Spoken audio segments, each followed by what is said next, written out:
호산나 주님을 찬양합니다. 이 밤에 우리의 찬양을 하나님이 기쁘게 받으시는 줄로 믿습니다. 특별히 고난주간을 맞이하며 우리가 밤 기도회로 모입니다. 밤마다 모여 드리는 바 우리의 찬양을 받아 주시옵소서. 또 이 밤에 모여 우리가 드리는 기도를 받아 주시옵소서. 그리고 우리 모두에게 말씀하여 주시옵소서. 각 사람에게 말씀하시는 하나님의 음성을 듣게 하여 주시옵소서. 더불어 우리가 행해 나가는 이 일들 속에서 성령의 기름 부으심이 있게 하여 주시기를 간절히 원합니다. 그리하여서 우리가 진행해 나가는 모든 시간들 속에 하나님의 은혜가 넘치는 밤이 되게 하여 주시옵소서. 마칠 때까지 주의 크신 은총이 우리 모두에게 각 사람에게 임하기를 간절히 원합니다. 예수님의 이름으로 기도하옵나이다. 아멘. 고난주간 첫째 날 특별 밤기도에 함께 나누실 하나님 말씀은 마태복음 21장 1절부터 11절까지 말씀입니다. 마태복음 21장 1절부터 11절까지 말씀입니다. 1절부터 11절까지 하나님의 말씀을 저와 여러분들이 한 절씩 교독하고 마지막 절은 다 같이 합독으로 받들어 읽겠습니다.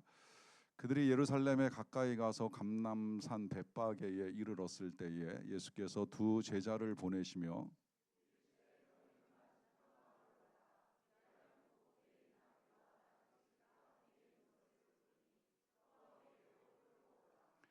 만일 누가 무슨 말을 하거든 주가 쓰시겠다 하라. 그리하면 즉시 보내리라 하시니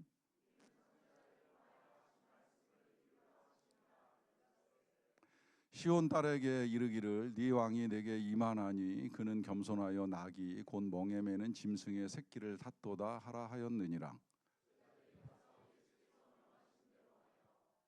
나귀와 나귀 새끼를 끌고 와서 자기들의 겉옷을 그 위에 얹음에 예수께서 그 위에 타시니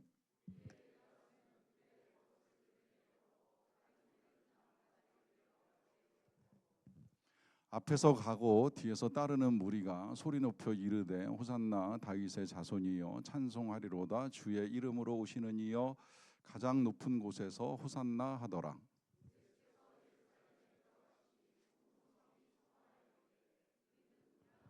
같이 읽겠습니다. 무리가 이르되 갈릴리 나사렛에서 나온 선지자 예수라 하니라. 아멘. 고난주간 맞이해서 이 밤기도에 오신 여러분들 주의 이름으로 사랑하고 축복합니다. 밤마다 진행되는 시간들을 통하여서 풍성한 은혜 경험하시기를 간절히 축원합니다.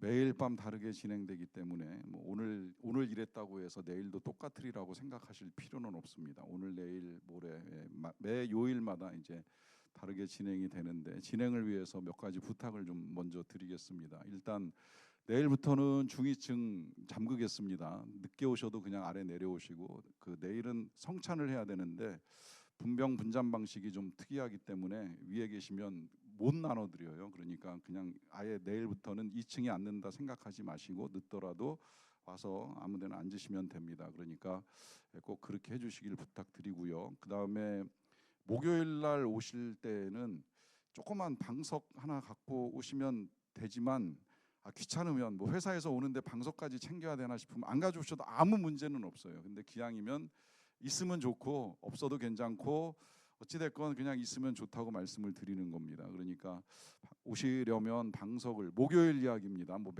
매일같이 준비하실 필요는 없어요. 방석을 준비하시면 좋겠고, 그 다음에 금요일은 이제 여자분들 가능하면 치마보다는 바지. 치마가 또 안 된다는 것도 아니에요. 안 되는 건 아니지만 짧은 치마는 정말 안 되고요. 기왕 치마를 입으시려면 길게, 기왕이면 바지가 더 좋겠다 하는 말씀을 미리 드립니다. 그래서 이렇게 준비하고 오셔서 이제 진행을 하시면 좋을 것 같습니다. 자, 고난주간 특별히 밤 기도회로 이제 모이는 이유. 사실 고난주간 그동안에 이제 오랫동안 주로 이제 새벽에 모이는 걸 제일 많이 했었는데요. 새벽에 일어나는 것 자체가 고난이죠. 한 이틀은 하겠지만 막 3일부터 이제 미치잖아요. 이게 안 깨던 새벽에 깨려고 하면 이게 보통 힘든 게 아닌데, 그러다 보니까 이제 그 자체가 우리가 고난을 경험하는 시간이 되었는데, 사실 저는 이거 꼭 한번 해보고 싶었어요. 오래전부터 생각을 했던 거고 언제나 할까 해마다 고민을 하는 거예요. 이제 근데 선뜻 하게 안 되는 이유 이제 해나가 보시면 여러분들이 아시겠지만 준비할 게 되게 많습니다. 생각보다 많아요. 지금 여기도 보셨어요? 여기 보신 분 계시고 못 보신 분 계시는데 여기 지금 바닥에 이 종려주일의 이 컨셉으로 옷가지들 깔려 있고 그 위에 종려나무 이파리가 잔뜩 널려 있어. 나중에 이 가장자리에서 구경 못 하신 분들 꼭 보세요. 예수님께서 이렇게 깔린 나무 잎 옷가지들을 밟으면서 예루살렘에 들어가셨다라고 하는 거, 이제 이거 보여드리려고 준비하는데 되게 애 많이 먹었어요. 그리고 종려나무 컨셉으로 이제 이렇게 녹색 그 커튼도 드리웠는데 내일은 또 이제 다른 색으로 아마 준비가 되지 않을까 생각이 듭니다. 이제 이런 거 저런 거 막 다 신경 써서 이제 기획하고 준비하는 것만 우리 교역자들하고 이제 한 달 이상 했기 때문에 이런 준비를 해야 되다 보니까 이제 이걸 이제 그냥 평소 고난 주간처럼 뭐 저 혼자 설교 준비하고 기도 준비해서 이렇게 새벽에 그 기도하는 시간을 갖는 거하고는 좀 다르다 보니까 이제 고민을 하다가 이젠 진짜 해야 될 때가 되지 않았는가 하는 이제 마음을 주셔서 이번엔 특별히 이제 이렇게 우리가 밤 시간을 갖게 됩니다. 말씀드린 대로 기도만 하지 않고요. 아니 오히려 기도를 거의 안 할 수도 있어요. 안 하고 싶으면 안 하실 수 있는 시간들이 될지도 모르겠어요. 그래서 이제 기도보다는 이제 경험을 더 많이 하실 거라고 생각이 들고 이제 제가 여러분들을 인도해서 기도회를 본격적으로 하는 건 이제 넷째 날이 기도회 밤이잖아요. 이제 이날은 이제 기도회 밤이기 때문에 뭐 평소 금요일이나 우리가 특별 기도회 때 하던 식으로 이제 인도를 하긴 하겠지만 그 외에는 이제 여러분들 스스로 기도를 하시려고 해야 이제 기도를 할 수 있는 시간들이 되기 때문에 기도도 하시지만 경험도 하신다 이제 이렇게 생각을 하고 참여를 하시면 좋겠습니다. 그러다 보니까 이거 이제 그 온라인 유튜브로 중계가 되느냐라고 하는 이 질문에도 이제 못 해드린다고 말씀을 드렸어요. 왜냐하면 경험을 중계할 수는 없잖아요. 그러다 보니까 성찬 중계하면 무슨 의미가 있어요? 내가 떡을 먹고 내가 잔을 마셔야지 그 남들 떡 먹고 잔 마시는 거 봐봐야 아무 의미가 없어서 그래서 이제 중계를 못 한다고 이제 말씀을 드렸습니다. 그러니까 양해해 주시기를 바라고 일단 뭐 내일 모레 뭐 이렇게 난 참여가 어려울 것 같다고 해서 중계하지 못하는 점도 양해를 해주십사 말씀을 드리는 거예요. 어찌되었건 가능하면 시간 내셔서 오셔가지고 함께 이 자리에서 시간을 보내시는 것이 가장 유익하다라고 하는 말씀을 드리고요. 그래서 이제 고난 주간에 있었던 이제 5가지 사건이라고 제가 말씀을 드렸잖아요. 이제 오늘은 종려주일이고 이제 내일은 성찬, 그다음 세족, 그리고 겟세마네 동산, 마지막 이제 골고다 언덕에 이르는 과정까지를 우리가 직접 경험하면서 이 밤을 이제 보내려고 하고 있습니다. 이제 그러는 가운데 이제 오늘은 종려주일 컨셉이라고 말씀을 드렸는데, 자, 이 종려주일 사실 이제 원래 언제가 종려주일인지 아시죠? 어제가 종려주일이었었고 이 고난 주간이 시작되는 그 주일이 종려주일인데, 전 개인적으로 제 기억에 우리 교회에서는 제가 종려주일 설교를 종려주일에 해본 적은 한 번도 없는 것 같아요. 왜냐하면 종려주일에 종려주일 설교를 하면 고난 설교를 할 기회가 없어요. 이게 제일 전 중요하다고 생각을 하는데, 예수님의 고난이 중요하니까 고난 주간 특별 새벽 기도회도 거의 매년 하다시피 했는데 종려주일 날 그 설교를 못하면 이제 할 기회가 없으니까 저는 이제 종려주일보단 고난의 컨셉을 맞춰서 이제 계속 메시지를 전해 왔습니다. 그렇다고 해서 종려주일이 중요하지 않다라고 하는 의미는 아니에요. 사실 이 종려주일에 예수님이 이제 예루살렘에 올라가셨기 때문에, 그 올라가신 이유도 고난을 당하러 올라가셨기 때문에 저는 고난에 초점을 맞추지만, 그러나 예수님이 올라가시는 과정도 중요하고 그 올라가는 과정 중에 어떤 일이 있었나 하는 것이 중요하기 때문에 이제 오늘 이제 이 첫날을 종려주일 찬양의 밤으로 이제 우리가 함께 하게 됩니다. 그리고 어제 같은 날 가끔 제가 알기로는 이제 찬양대에서 어제는 2부 찬양대가 종려주일 찬양을 했던 게 맞잖아요. 2부 예배 때 고난 주간인데 찬양이 굉장히 밝다고 오해를 하실지 모르겠는데, 밝은 이유는 어제가 이제 종려주일이니까 예수님이 입성하실 때에 사람들이 밝게 예수님의 입성을 환영하고 맞이했던 이제 그 컨셉으로 아마 이제 찬양대가 찬양을 준비해서 했던 걸로 알고 있고요. 뭐 그래서 종려주일 찬양 그렇게 하는 것도 좋고, 아니면 뭐 우리 어제 일부처럼 고난 주간 시작점에서 이제 고난에 초점을 맞춰 가지고 찬양을 하는 것도 좋고, 다 상관은 없다는 거예요. 그렇기 때문에 제가 종려주일 설교를 주일날은 못하지만 이제 새벽에 이렇게 복음서 읽어 나가다 보면 당연히 이제 오늘 이 마태복음 21장뿐만이 아니라 뭐 각 복음서의 요 사건은 다 기록이 되어 있어요.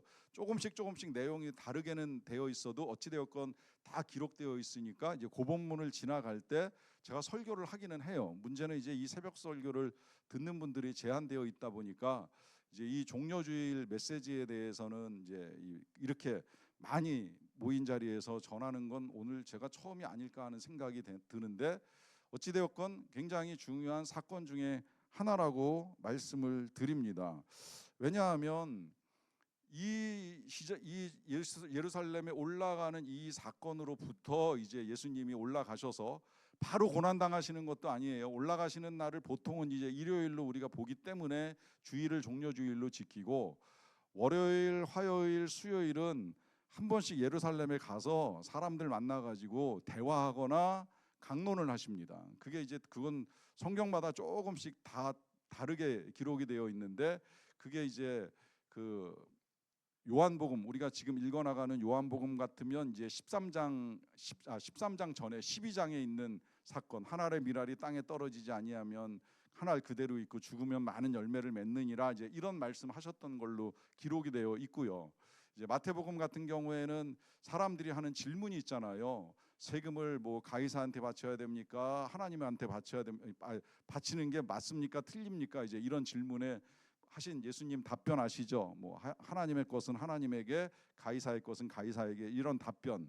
그리고 이제 사람들이 어디서 오신 거예요? 진짜 하늘에서 왔어요? 땅에서 왔어요? 이제 이런 질문에 답변하시는 내용들이 있고요. 그 다음에 마지막으로 예수님이 종말론 이야기 하잖아요.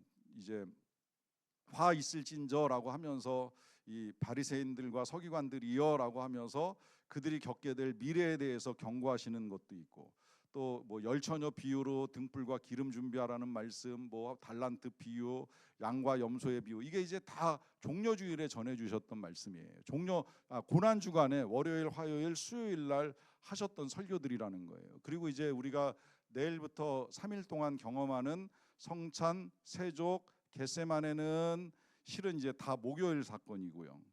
그러고 이제 십자가와 죽음은 이제 금요일 사건으로 이렇게 보시면 됩니다. 그렇게 보시면 되는데, 이 종려주일을 이제 우리가 좀 더 이해하기 위해서 잠시 후에 제가 여러분들에게 이제 영상을 한 편 보여드릴 텐데요. 영상의 내용이 이렇습니다. 일단 오늘 앞에 이렇게 찬양 부르면서 뭔가 그 계속 반복되는 단어가 하나 있었던 거 기억나세요? 무슨 단어인지 혹시 아세요? 여기 오늘 종려주일하고도 굉장히 관계가 깊은 단어이기 때문에, 예, 그렇죠. 아, 역시 호산나. 예, 호산나 뜻도 아시죠? 호산나 뭐예요? 뜻이 주는 우리를 구원하소서라고 하는 이제 의미를 담고 있는 이 호산나 찬양을 일부러 선곡해서 이제 앞에 우리가 한 3번 정도 불렀고요. 그 부른 이유는 예수님이 예루살렘에 입성하실 때에 예수님을 따라가는 많은 사람들이 그 옷가지들을 깔고 종려나무 가지를 깔고 그 예수님의 뒤에 따라가면서 불렀던 찬양이 바로 호산나 찬양이기 때문입니다. 주여 우리를 구원하소서 하는 찬양을 반복적으로 하게 됩니다. 이제 그때 그 찬양 소리를 듣게 된 이 뭐 당국자들이라고 표현을 하면, 그 사람들이 저 소리를 좀 멈추라고, 그만 좀 할 수 없냐고 심지어 예수님에게 직접 이야기를 하기도 해요. 그게 이제 조금 있으면 영상의 가사로도 나오는데, 같이 하는 이 노래를 부르는 이 바보놈들아 제발 좀 그만 불러라, 이제 이런 이제 시비를 해요. 그때 이제 예수님이 답변을 하십니다. 이걸 멈출 수 없다. 이게 이제 오늘 본문 안에 들어있기도 한 내용인데요. 그들이 노래를 멈추면 돌들이 소리 지르리라. 저는 이 말씀 굉장히 좋아해요. 이 말씀 때문에 제가 노래를 못해도 찬양 시간만 되면 최선을 다해서 찬양하려고 애를 써요. 사람이 할 일을 돌이 하다니, 사람이 하지 못해가지고 돌이 노래를 한다는 건 이건 말이 안 되지 않나? 우리가 해야지. 하나님이 우리에게 노래 부르라고 지어주셨는데, 하나님을 찬양하라고 지어주셨는데 그걸 내가 할 수 없어서 말 못하는 이 돌덩어리들이 노래를 한단 말이야. 저는 그래서 열심히 찬양을 합니다. 그리고 여러분도 그렇게 찬양을 하시기를 바랍니다. 특별히 오늘 이 밤에 그랬으면 좋겠습니다. 예수님도 그렇게 말씀하십니다. 더 불러라 소망의 노래를, 온 백성을 향한 노래가 하늘 끝까지 울려 퍼지도록 부르라라고 하는 요청을 하십니다. 어떻게 진행되는지 우리 같이 영상을 한번 좀 시청하고서 말씀을 좀 이어나갈게요.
알 수는 없다. 노래가 타면 돌이 대신 물이 누가 저 노래를 멈추게 하리니.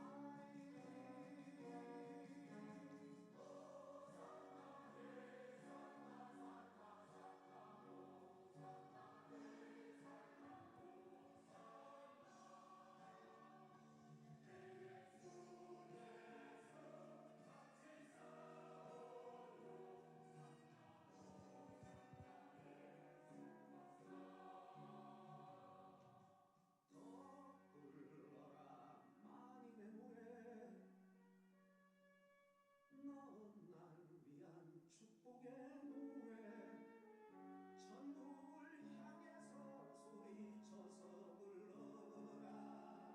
하늘 저 끝까지 사목지도.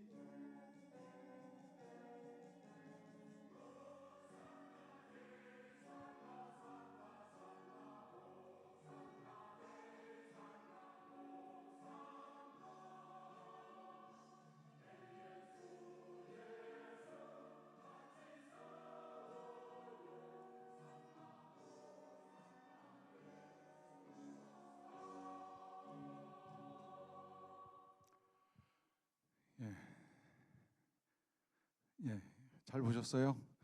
예, 영상을 보여드린 이유는 다른 게 아니라 이제 저 시대에 사람들이 얼마나 간절한 마음으로 예수님에게 찬양을 드리면서 요청을 했는가 하는 사실을 좀 함께 생각을 해보자는 거예요. 저들은 절박했습니다. 아주 간절했어요. 왜냐하면 나라가 어려웠거든요. 로마의 지배 아래 오래 있었고, 이미 그 이전에도 뭐 로마 아니라 헬라, 뭐 그 이전에 바벨론, 메데, 바사 등등 이제 여러 나라로부터 계속 압제를 받는 중에 이제 지금도 독립이 안 된 상태였었고요.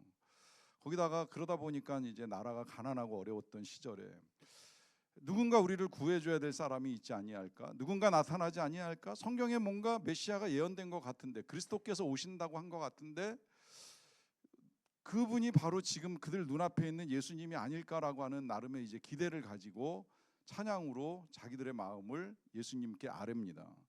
물론 그들이 예수님께 아뢰는 내용은 뭐 옳다고 말할 수는 없어요. 예수님이 뭐 그 이스라엘의 독립이나 뭐 해방을 위해서 오신 분은 분명히 아니니까요. 하지만 한 가지, 그 절박함으로 그들이 예수님을 찾으면서 예수님에게 구하였다라고 한다면, 우리는 우리를 위하여 이 땅에 오신 예수님이 왜 오셨는지 계속 설명드리잖아요. 왜 고난을 받으셨는지, 무슨 일을 우리 안에서 이루셨는지를 아는 사람들이라고 한다면, 우리야말로 더더욱 주님께 구하는 게 맞다고 생각을 하기 때문입니다. 그래서 영상을 봤는데, 그래서 오늘 이 밤은 이제 좀 특별하게 찬양으로 기도를 드릴 거예요. 찬양만 할 거예요. 혹시나 그래서 기도를 기대하고 오셨다라고 하면, 기도하는 시간은 여러분들 이제 스스로 가지셔야 돼요. 찬양하다가 도저히 이제 더 이상 목이 쉬고 지쳐서 못하겠다고 하면 그럼 기도하세요. 상관없어요. 전혀 문제 없어요. 특히 찬양 중에 기도하는 건 훨씬 더 편하실 수도 있어요. 그래서 이제 제가 기도회 인도할 때나 우리 교역자들 기도회 인도할 때 옆에서 또 다른 분들이 찬양을 같이 해주시는 이유는, 이제 그렇게 되면 찬양을 하든 기도를 하든 어떤 형태로든 우리의 마음을 하나님께 이제 올릴 수 있다라는 생각을 가지고 있기 때문에 찬양과 기도를 섞어서 우리가 이제 소리를 내드리는데, 이 밤은 거꾸로 가는 거예요. 이제 계속해서 찬양으로 우리가 다 같이 기도를 할 거예요. 여러분, 찬양 곡조 붙은 기도란 말 들어보신 적 있죠? 근데 제가 이렇게 가만히 이번에 준비하면서 찬양을 분석하다 보니까 모든 찬양이 다 곡조가 붙은 기도는 아니더라고요. 찬양 중에는 말씀 가지고 그냥 곡 붙여서 찬양이 된 것도 있고, 아니면 개인의 느낌이나 고백이나 다짐 같은 걸로 가사가 쓰여져 가지고 이제 독백처럼 부르는 노래가 있고요. 그 가운데 정말 마음을 담은 기도가 찬양이 된 경우도 있더라고요. 그런 찬양을 선곡을 하면서 생각을 해봤어요. 이 노래를 지은 사람, 뭐 작사가 되었건 작곡이 되었건, 이 노래를 지은 사람들은 이 노래를 지을 때 어떤 마음이었을까? 어떤 마음으로 이 노래를 썼을까? 이게 그냥 건성 아무 생각 없이 뭐 영감 받았다고 대충 글 쓰고 곡 써가지고서 하나의 찬양이 만들어지는 거 아니지 않겠습니까? 적어도 찬양을 쓰는 사람들이라고 한다면, 뭐 요즘이야 진짜 AI 때문에 AI 도움 받아가지고 노래를 만드는지 모르겠지만, 우리가 이미 불러왔던 많은 찬양들은 그 이전에 깊은 영감과 기도 속에서 간절한 마음으로 정말 이 땅에 이런 일들이 일어나기를 소망하는 마음을 가지고 절박하게 그 곡 하나하나 가사를 써내려가면서 곡을 붙였을 것이라고 생각을 합니다. 저는 오늘 우리가 그런 마음으로 좀 찬양을 했으면 좋겠어요. 이제 하나하나 우리가 불러 나갈 때에 그 찬양에 담겨 있는 가사의 의미들을 좀 깊이 묵상하시면서 찬양하시고, 찬양하다가 여러분 전 개인적으로 찬양하다가 이 하나님의 임재와 성령의 충만함을 경험한 적이 굉장히 많은데, 그러실 수 있다고 생각이 들어요. 그러면 또 멈추고 그냥 기도하세요. 하나님이 주시는 영감을 따라 기도하셔도 상관이 없어요. 어떤 형태로든 이 밤은 찬양과 함께 기도하는 아름다운 밤이 될 거예요. 그러니까 오늘 이제 우리가 함께 부르는 찬양을 통해서 기도하며 하나님께 우리의 마음을 쏟아놓고 올려드리는 시간을 우리가 함께 갖도록 하겠습니다. 자, 같이 기도하겠습니다. 하나님 아버지, 이 시간에 우리가 찬양하기 위해서 함께 모였습니다. 그 옛날 예루살렘이 예수님께서 예루살렘 성으로 들어가실 때에 이스라엘 백성들이 간절한 마음으로 하나님 앞에 나아가 찬양으로 우리를 구원해 달라고 외쳤던 그 절박함을 가지고 오늘 이 밤에 주님 앞에 나아가 우리가 찬양으로 우리의 마음을 쏟아놓고자 하옵나니, 주여 우리의 찬양을 받으소서. 호산나 우리를 구원하소서. 구원의 은총을 우리에게 내려 주시옵소서. 예수님의 이름으로 기도하옵나이다. 아멘.